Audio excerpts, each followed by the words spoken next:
Soyons saints, en partenariat avec Magnificat.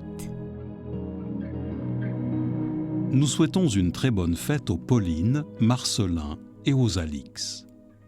Aujourd'hui, nous découvrons la bienheureuse Alix Leclerc. Fille unique, née en 1576, Alix grandit dans une famille aisée de Remiremont dans les Vosges. Riche et fort belle, elle aime la danse et les danseurs.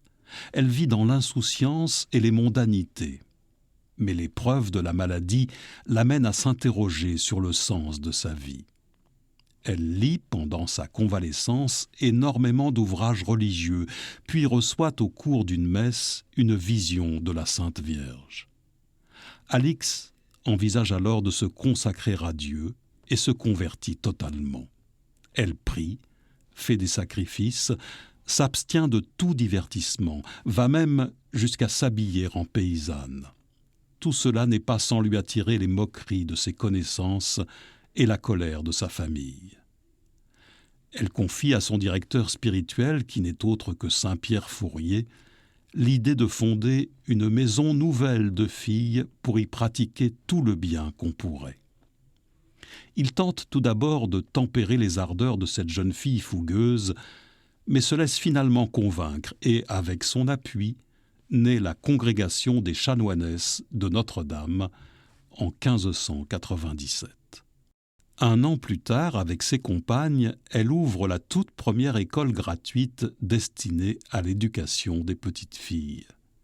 L'école connaît immédiatement un grand succès, grâce aux intuitions pédagogiques et éducatives d'Alix qui en rayonnent.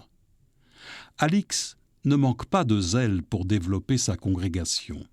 Elle est aussi très proche de ses sœurs et conclut toujours ses lettres par ce souhait « Que Dieu soit votre amour tout entier ».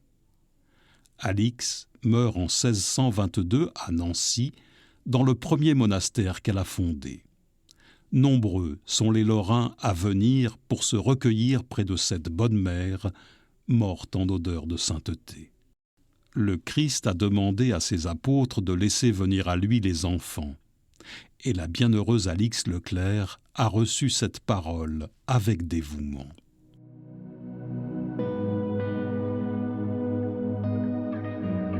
À sa suite et à son exemple, soyons attentifs à transmettre aux plus jeunes le désir de connaître toujours mieux l'amour qui vient de Dieu.